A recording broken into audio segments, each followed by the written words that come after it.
The room was silent except for the slow tick of the clock on the wall. Tolu stared at it, unable to look away, listening to every sound as if it was counting down the seconds of her life.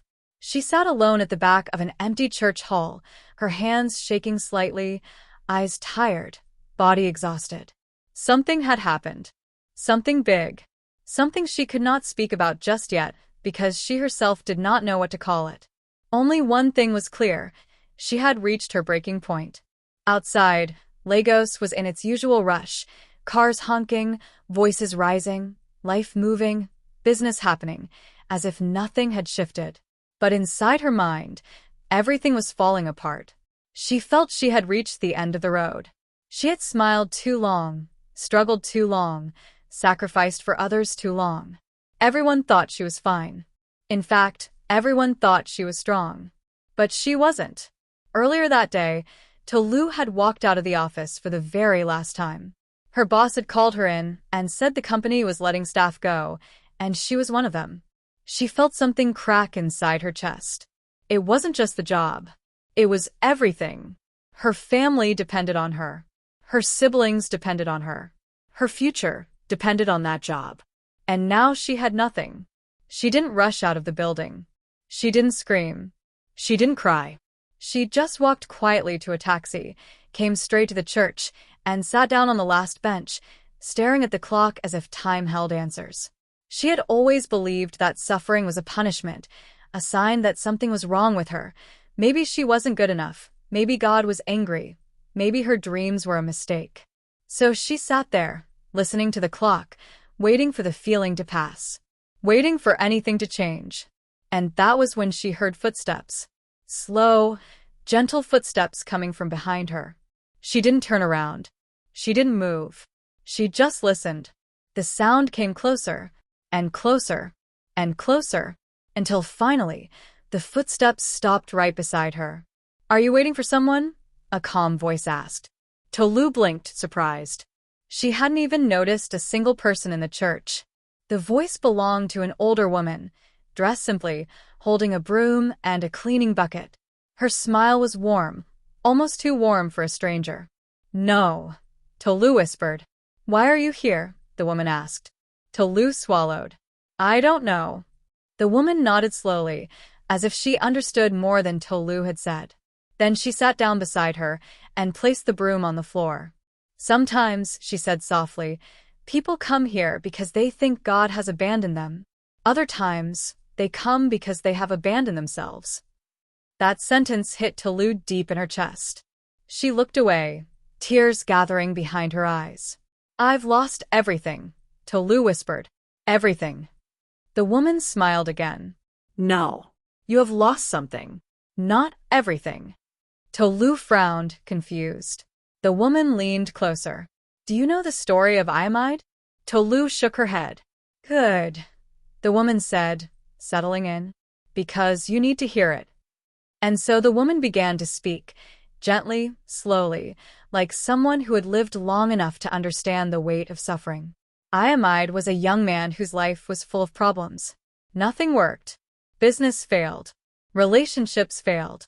Opportunities came and vanished like smoke. Every time he thought things were improving, something else would collapse. He carried pain the way people carry bags. Every day, everywhere. And he reached a point where he sat alone, just like Tolu, convinced his life was over, convinced that suffering meant he was cursed. Then one day, his father told him, "You think suffering is happening to you, but suffering is happening for you." Iamide didn't believe that. But days passed, and something began to change. He stopped blaming the world. He stopped comparing his life to others.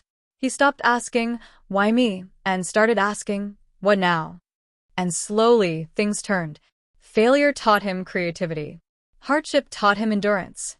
Loss taught him gratitude. Loneliness taught him strength. And one quiet afternoon, he realized something strange. He wasn't afraid of suffering anymore. It no longer controlled him. The woman paused, watching Tolu. Suffering in life does not end when difficulty ends. It ends when you understand it. Tolu breathed in, shaky, unsure. "How?" she whispered. "How do you stop suffering?" The woman smiled slowly. By doing 3 things. Tolu wiped her eyes. Tell me. The woman raised one finger. First, stop believing you are alone. Everyone you admire has pain. Every great person has fallen. Every strong heart has broken. You are human, and to be human is to struggle. There is no shame in that. A second finger. Second, stop fighting reality. Pain multiplies when you resist what is already happening. When you accept the moment, you gain power. Calm is born from acceptance. A third finger.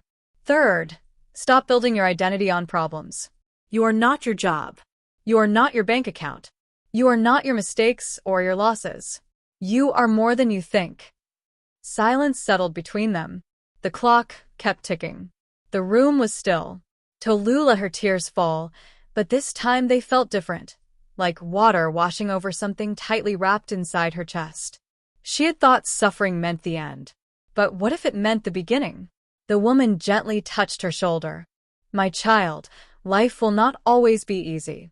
But suffering ends the moment you stop making pain your home. Tolu swallowed hard. How do I start? Begin by taking one step, the woman said, standing up. Any step, even the smallest step. Suffering becomes heavier when you stand still.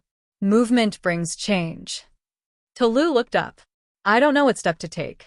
The woman picked up her broom and smiled. Then start by breathing. Start by standing. Start by going home to rest. Tomorrow will show you what to do next. Tolu felt something lift inside her. Not because her problems disappeared, but because she suddenly realized suffering was not a prison. It was a message. A turning point. A bridge. She stood slowly. The woman gave her a final nod. Remember this. You only suffer when you believe the story that things will never get better. Change the story, and you change your life. Tolu stepped outside, into the warm air, into noise, into movement, into the world that had once felt threatening. And for the first time in a long time, she didn't feel broken. She still had lost her job. She still didn't know what would happen next. She still had responsibilities. She still had fear.